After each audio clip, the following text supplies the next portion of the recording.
Ko'zda atrofi birinchi qaraydi, shuning uchun alohida e'tibor talab qiladi. Kosmetologga borolmayman, lekin men ham chiroyli bo'lishini sekin qarish xohlayman degan ayol qizlar uchun men uy sharoitida tayyorlanadigan, hammani uyida topiladigan oddiy narsalardan, lekin effekti 100% garantiyali maskani qilib ko'rsataman. Qani kelinglar. Maska uchun bizga yarim choy qoshiq asal, kartoshkani suvi, bodring suvi, kartoshka bilan bodringni tyorkadan chiqarib, xuddi mana shunday ko'rinishda suvni ajratib olasizlar. Bodringni suvidan ozgina qo'shamiz. Kartoshkani suvidan ham qo'shamiz ozgina. Hammasini aralashtiramiz. Vatni diskni ikkiga bo'lib olamiz. Mana.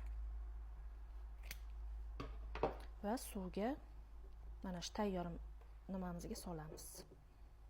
Mana vatni diskni qo'yib oldik. Bu 20 minut turadi. 20 minutdan keyin yuvib tashlab, ko'z uchun mo'ljallangan krem surib olamiz.